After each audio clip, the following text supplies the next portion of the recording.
If there's one thing I've learned in my 38 years on this planet, it's that life doesn't knock before kicking the door down. You think you've got a handle on things, you pay your bills on time, you remember your anniversary, most of the time, and you've got a favorite chair in the house that nobody else dares to sit in. That's stability. That's life going according to plan. And then, just when you're feeling comfortable, life yanks the rug out from under you, throws you out the window, and waves at you from the wreckage. That's pretty much how I ended up standing in my own garage at midnight, staring at a cardboard box like it had personally insulted my mother. Now, before we go any further, let's be clear. This wasn't just any box. This was the box. The kind of box that had no business existing in my house. The kind of box that should have been sitting in the back of some U-Haul halfway across the country, belonging to someone else entirely. But no, it was right there, in my garage, daring me to open it. It had Michelle's handwriting on it. That neat, deliberate cursive she used for things she actually cared about. For storage, do not touch. The exclamation point really added a nice touch. The kind of touch that said, I know you, Joshua, and I know you're going to touch this, but I'm going to pretend that a Sharpie warning will stop you. Now, I'm not a guy who goes snooping. Not because I'm noble, but because I usually don't have the patience for it. If someone wants to hide something from me, I assume it's either A, a boring secret, like an old yearbook, or B, something that's going to make me roll my eyes so hard I'll sprain something. Neither option is appealing. But this box had weight. Not physically. I mean, it wasn't labeled live bomb, open for immediate regret. But it had the kind of presence that makes the hair on your arms stand up, like it had been waiting for me. So, of course, I opened it. The first thing I saw? A scarf. One of those fancy silk ones, the kind Michelle never wore because, in her words, I'm not old enough to look effortlessly elegant. Underneath that, some random papers. And then, tickets. Not just any tickets. Plane tickets. 2 of them. First class. A destination that neither Michelle nor I had ever talked about visiting together. And the dates? Well, let's just say that according to Michelle's schedule, she was supposed to be at a wellness retreat that week. Which, honestly, had already sounded suspicious because I've never met a person in need of a wellness retreat who wasn't already insufferable. I let out a slow breath and set the tickets aside. My brain was already clicking through the possibilities like a detective in a crime show, except I didn't have a cool trench coat or a dramatic soundtrack. There was more. Of course, there was more. At the bottom of the box was a receipt. Not just any receipt. A hotel receipt. A very nice, very expensive hotel. The kind of place that offers you champagne when you check in and has bathrooms so fancy you feel like you need a tuxedo just to wash your hands. The name on the reservation? Not mine. Now, I could have stopped there. A normal person might have closed the box, walked away, and decided to deal with it in the morning after a good night's sleep and some deep breathing exercises. But me? No. I did what any man in my position would do. I sat down on the cold garage floor, stared at the box, and started laughing. Because, really, what else was I supposed to do? Get mad? Throw things? Storm into the house and demand answers? Please. I've seen enough movies to know that never goes well. Instead, I just sat there, shaking my head, laughing like some kind of lunatic. Michelle had been cheating on me. That much was obvious. But the best part? The absolute cherry on top of this disaster Sunday. She had packed up her own evidence and labeled it for me. I mean, really, if you're going to betray your husband, at least have the decency to make him work for the discovery. Leave cryptic clues. Speak in riddles. Make me feel like Sherlock Holmes instead of some guy who just happened to open the wrong box while looking for a screwdriver. Eventually, I stood up, dusted off my jeans, and picked up the tickets again. I held them between my fingers, weighing my options. I could confront her right now, walk into the bedroom, flip on the light, and wait for the inevitable panic to cross her face when she saw what I was holding.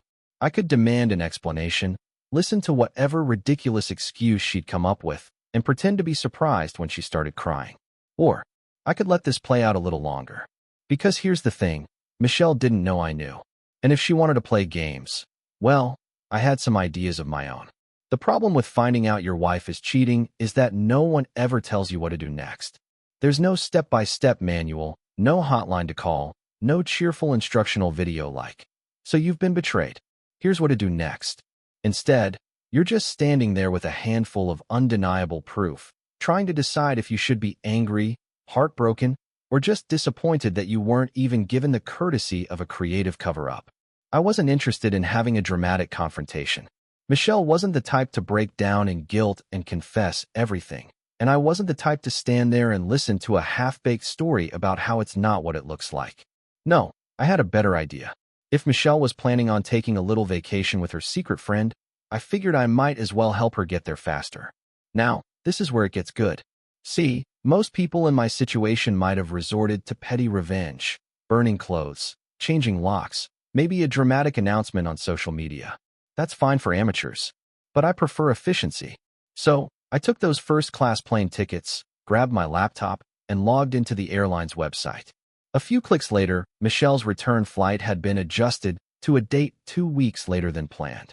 I figured if she was going to enjoy her vacation, she might as well have some extra time to think about her choices. And just to make sure she didn't run into any issues with money, I may or may not have accidentally reported her credit card as stolen. You know, just being a responsible husband, looking out for our financial security. Then came the hotel reservation.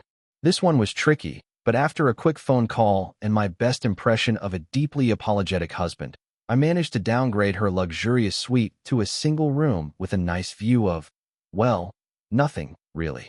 I think it might have been an alley. I also made sure to note a special request that she be woken up at 5 a.m. every morning for urgent housekeeping services. By the time I was done, I had successfully turned her dream getaway into a logistical nightmare. And the best part? She wouldn't even realize it until she got there. Now, before you start thinking I'm some kind of mastermind, let's be clear, I was winging all of this. I didn't have a grand plan. I was just some guy who'd spent 10 years thinking he was in a solid marriage, only to find out his wife had all the loyalty of a rental car. If she wanted to act like a single woman, I figured I'd make sure she had the full independent travel experience. No husband, no backup plan, and no way to easily fix the mess she'd walked into. The next morning, I acted normal. Routine was everything. If Michelle suspected I knew, she might try to talk her way out of it, and I had no patience for hearing whatever creative nonsense she'd come up with. So, I went through the motions, showered, got dressed, made coffee, even asked her about her day like I cared. She, of course, was in an unusually good mood. Smiling, humming to herself, checking her phone a little too often. She even kissed me on the cheek before leaving for work, which was hilarious considering she'd be boarding a flight with someone else in about 12 hours. I didn't say anything, just smiled, told her to have a great day, and watched her walk out the door. Now here's the fun part. I wasn't planning on just sitting at home and waiting for her to figure out what I'd done. No, I had other things to take care of. First stop, Michelle's office. Now, I wasn't about to burst in like a jealous fool demanding answers. That's what losers do. Instead, I took a more sophisticated approach. I walked right in like I belonged there. See, Michelle worked in marketing, and her office was one of those open floor plan nightmare zones where no one had real privacy. Which worked out great for me, because all I had to do was stand near the front desk and pretend I was waiting for someone while listening to the casual office gossip. It didn't take long. 2 employees talking by the printer, completely unaware that their conversation was about to make my day. She left early today, right?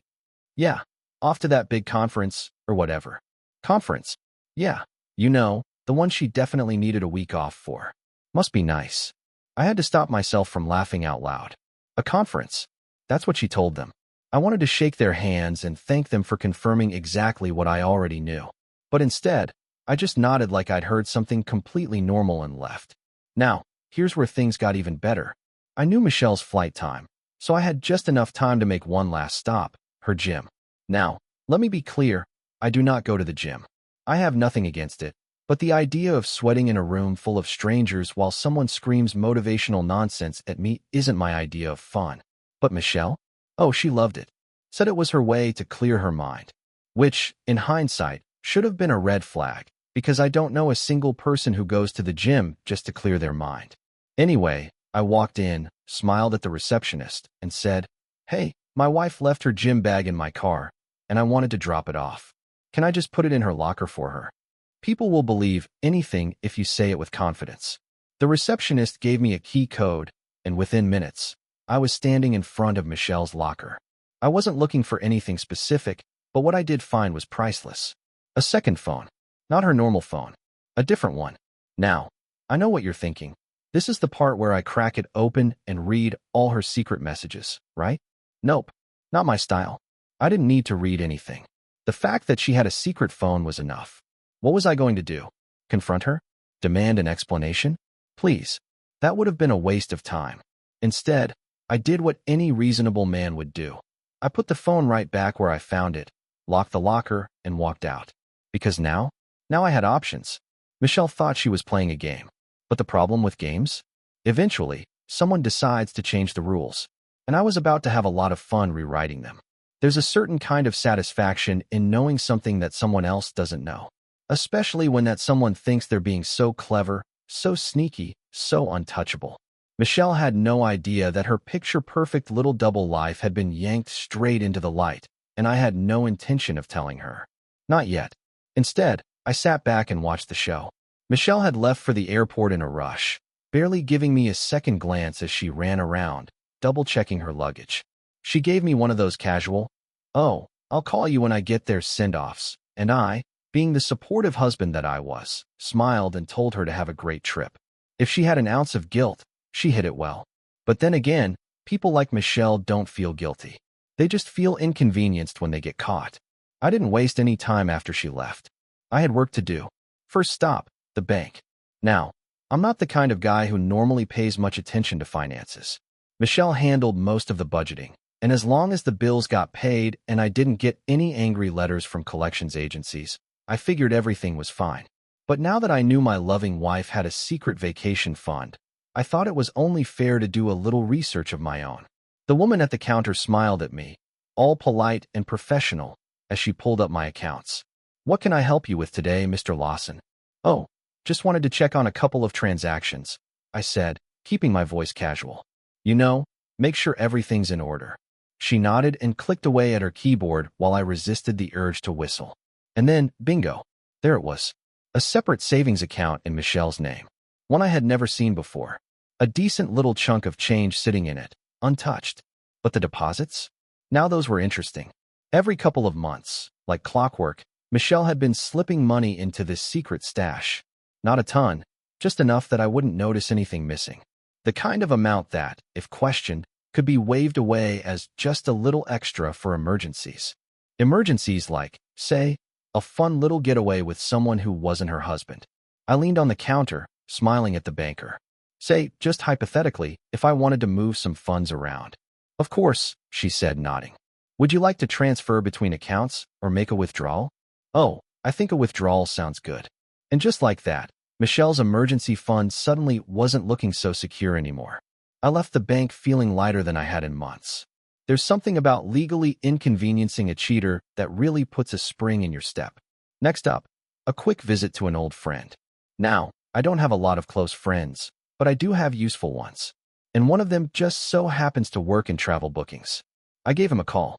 "Josh, long time, man. What's up?" "Hey, bud. Quick question. You still have access to flight passenger records?" There was a pause. I feel like I shouldn't answer that. "Relax, I'm not asking for anything illegal. Just need to confirm something." "Define confirm." I sighed. "I need to know who my wife's flying with." "Oh." Another pause. Then, "Oh, got it. Yeah, give me a sec." I could hear him typing, clicking through whatever system he had access to. It took about a minute before he let out a low whistle. Well. Looks like Michelle booked a ticket for herself and one Mr. Brandon Carter. Now, let me tell you something about Brandon Carter. Brandon Carter is the kind of guy who peaked in high school and never quite recovered. You know the type, the guy who still talks about that one time he scored the winning touchdown even though it happened 20 years ago. The guy who still wears sunglasses indoors because he thinks it makes him look important. The guy who thinks using words like networking and synergy actually means something. I had met him exactly twice. Both times, I had to resist the overwhelming urge to roll my eyes so hard they might get stuck.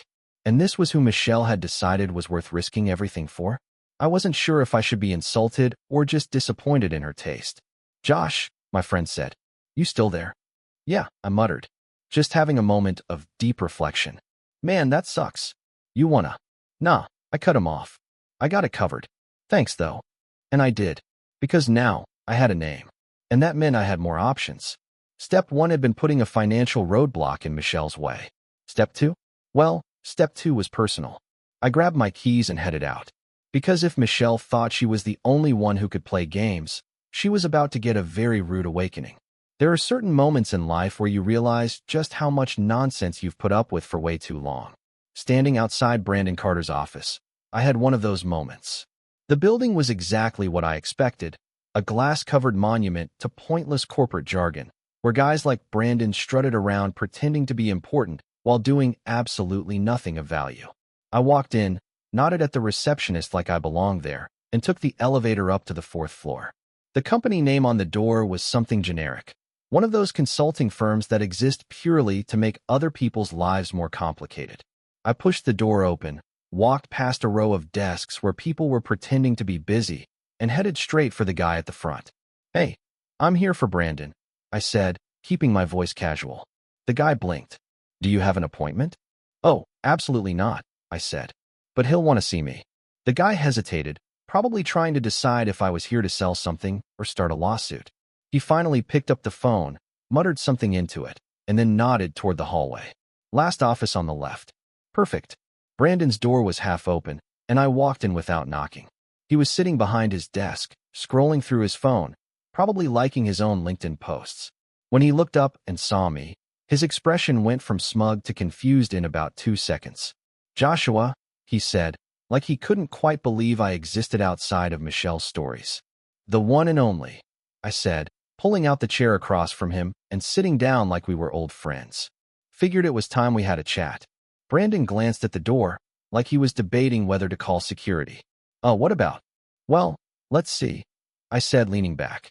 "You're sleeping with my wife. You two just flew off for a romantic getaway, and I've been making some minor adjustments to her plans. So, I figured I'd stop by and see how you're enjoying your vacation so far." His face went pale so fast I was worried he might pass out. "Look, man," he started, holding up his hands like I was about to throw a punch. This isn't." "Oh, spare me," I cut in. "I don't need an explanation, and I definitely don't need an apology. I just need one thing from you." Brandon swallowed. "What?" I pulled my phone out of my pocket and slid it across the desk. "Call Michelle." His mouth opened, then closed. "Why?" "Because I want to see the moment she realizes exactly how bad she screwed up." Brandon hesitated. Then, probably realizing he wasn't getting out of this, he picked up the phone and dialed. The moment Michelle answered, I could hear the fake sweetness in her voice. "Hey, babe. Miss me already?" Brandon looked at me, clearly unsure how to proceed. I gave him a thumbs up. "Go on," I said. "Let's hear what she has to say." Brandon cleared his throat. "Oh, yeah? So listen, Then Michelle's voice cut in, sharp and impatient. "Babe, I literally just landed. Can we talk later? I have to sort out this whole mess with the hotel, and my credit card's been flagged for fraud, and, ugh, I swear, nothing is going right today." I smiled. That was a nice little bonus. Brandon hesitated, then muttered, "Yeah, about that." "What?" Michelle snapped. Brandon looked at me. I nodded. "I think Joshua knows," he said weakly. Dead silence. Then, finally, Michelle's voice came back, tight and controlled. "What do you mean?" I leaned forward, resting my elbows on the desk. "Tell her where you are, Brandon." Brandon swallowed. I'm at work." More silence. Then Michelle's voice, much quieter now. "You're joking." "Nope," I said, speaking up so she could hear me. "He's sitting right in front of me. I even brought him coffee, but he was too nervous to drink it." Brandon shot me a look, but I ignored him. Michelle's breathing turned sharp. "Joshua, what did you do?" "Oh, just a few minor adjustments," I said cheerfully. "Looks like you're spending a little extra time on your trip.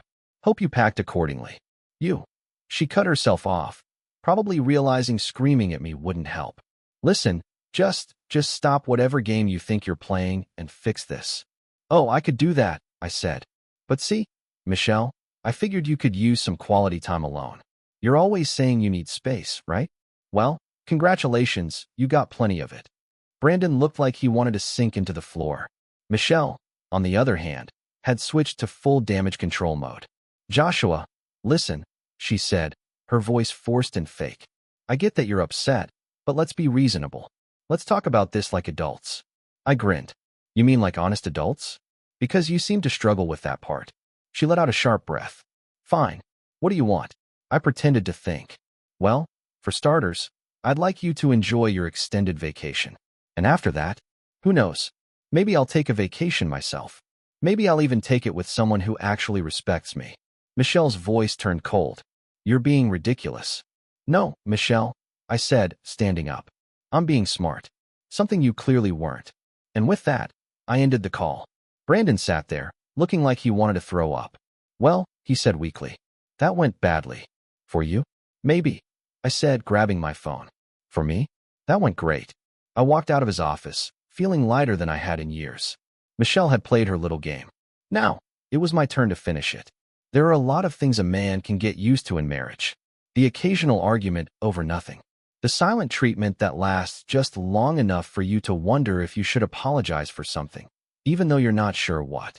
The way your wife suddenly decides to rearrange the entire living room while you're at work and then acts surprised when you trip over the new furniture layout like a drunk tourist in a funhouse.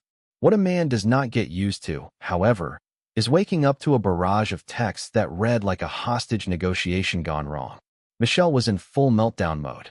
I scrolled through the messages, taking my time like I was reading the morning paper. Michelle, Joshua, answer your phone. Michelle, I'm serious. Don't play games.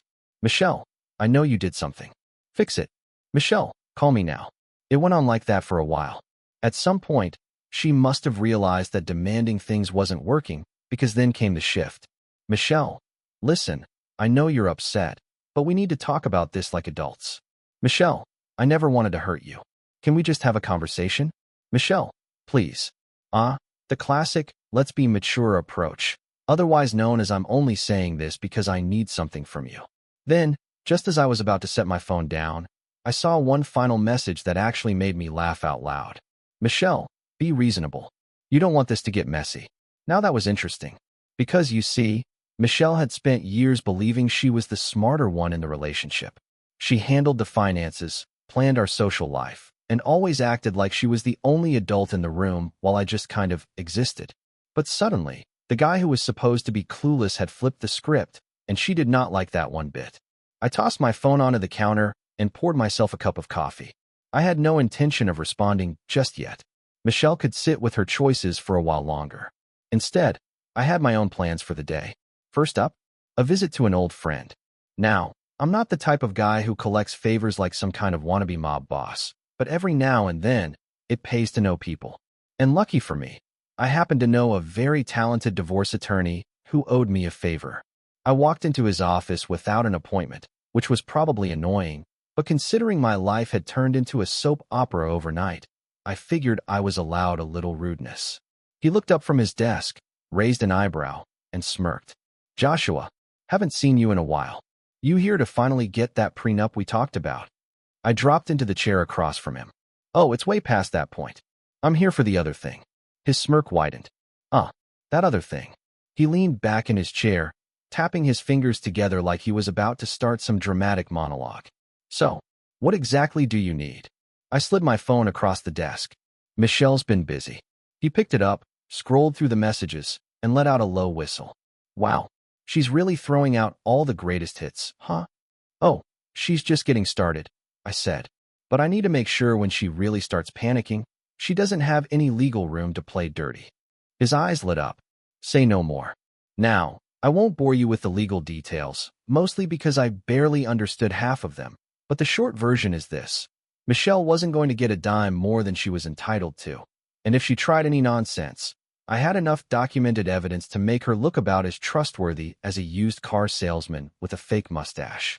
After about an hour of paperwork and some excellent coffee, seriously, lawyers have great coffee, I walked out feeling pretty good about myself, which meant it was time for step 2. Now, if you're wondering whether I planned on keeping this whole thing private, the answer is a hard no. Michelle had built her life around appearances. She cared more about what people thought than what was actually happening. The perfect marriage, the perfect social circle, the perfect image. And nothing shatters a carefully crafted illusion quite like the truth. So, I did what any reasonable man would do.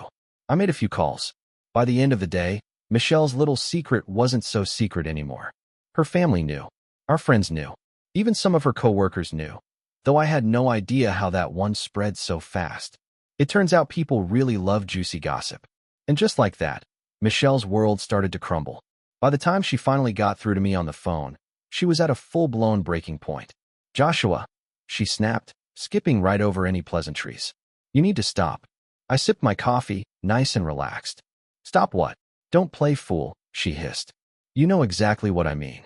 "Oh, you mean the part where everyone finally knows the truth?" "That part." She was silent for a beat, probably counting to 10 so she didn't scream. "You're being childish." "No," I corrected. "I'm being informative. It's not my fault people don't like what they're hearing." She let out a sharp breath. "Fine. What do you want?" I leaned back, smiling. "Oh, Michelle, that's the best part. I don't want a single thing from you." She was quiet again. "What does that mean?" "It means," I said, "that you've officially lost control. And the funny thing about people who spend their whole lives trying to control everything, they really don't know what to do when they can't." I could practically hear her grinding her teeth. "This isn't over. For you? Maybe not," I said, finishing my coffee. "But for me? I think I just got started." And then, for the first time in our entire relationship, I was the one who hung up first. Michelle had spent years making the rules. Now, she was about to find out what happens when you break them. There's a special kind of peace that comes from watching someone who thought they were invincible finally realize they're not. Michelle had spent years crafting this perfect little image of herself. The devoted wife. The smart, put-together woman who always knew best. The person who had everything under control. But the thing about people like that? The second the cracks start to show, they don't know how to stop the whole thing from falling apart. And Michelle's world was collapsing spectacularly. She came home 2 days earlier than scheduled, dragging her suitcase like it had personally betrayed her. I was sitting in the living room, comfortably stretched out on the couch, watching some documentary about the world's dumbest criminals, which felt pretty fitting given the situation. She walked in, saw me lounging like I had all the time in the world, and immediately dropped the act. No fake smile, no forced cheeriness, just pure, seething frustration. "Joshua." I muted the TV and gave her the most relaxed smile I could manage. "Michelle." She set her suitcase down with more force than necessary. "We need to talk." "Talk," I said, pretending to think about it. "I feel like we already covered everything in our last conversation. You know, the one where you graciously informed me that this wasn't over." She crossed her arms. "What do you want?" I laughed. "You keep asking that, but you don't seem to get it. I don't want anything. That's the part you can't handle, isn't it? You're waiting for me to beg or cry or make some dramatic plea to work things out. But I'm fresh out of that nonsense." Her jaw clenched. "You had no right to involve other people in this." "Oh, I had every right," I said. "You were the one sneaking around like a badly written soap opera character. I just made sure everyone got the full season finale all at once." She let out a slow breath, trying to keep her temper in check. "I didn't mean for things to happen this way." I raised an eyebrow. "Oh yeah? Walk me through how you meant for this to go, Michelle. Were you planning on sitting me down one day, shedding a few fake tears, and telling me you needed time to figure things out? Or were you just going to wait until I finally caught you in the act, and then act like you were planning to tell me anyway?" She stayed quiet, which told me exactly what I already knew. I leaned forward, resting my elbows on my knees. "Let's be honest here, Michelle. You're not upset that you cheated. You're upset that I got ahead of you. You thought you'd control how this played out, and instead, you ended up scrambling to fix the mess you made."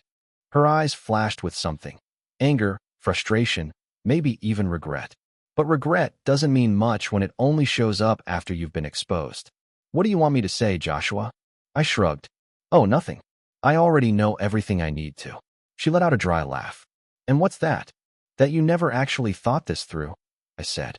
"You had this whole thing going on behind my back, but you never stopped to think about what would happen when the house of cards finally fell over.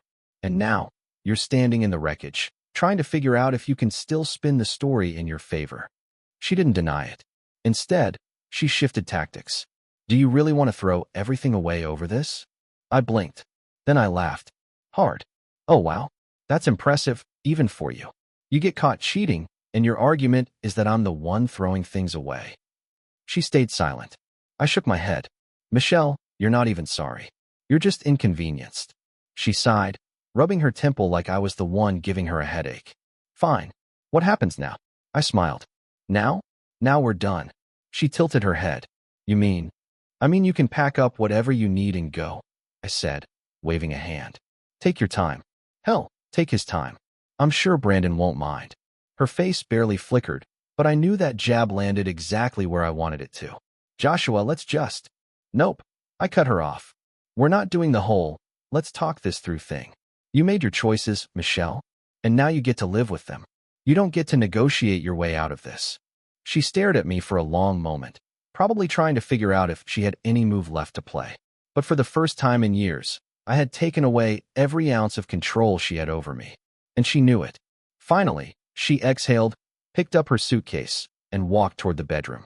I'll get my things. Take your time, I said, turning the TV volume back up. As she disappeared down the hall, I leaned back into the couch, letting out a slow breath. For the first time in a long time, I didn't feel like the guy trying to hold everything together. I felt free, and it felt amazing. The end. Thanks for watching. Rate the story in the comments. Subscribe to the channel,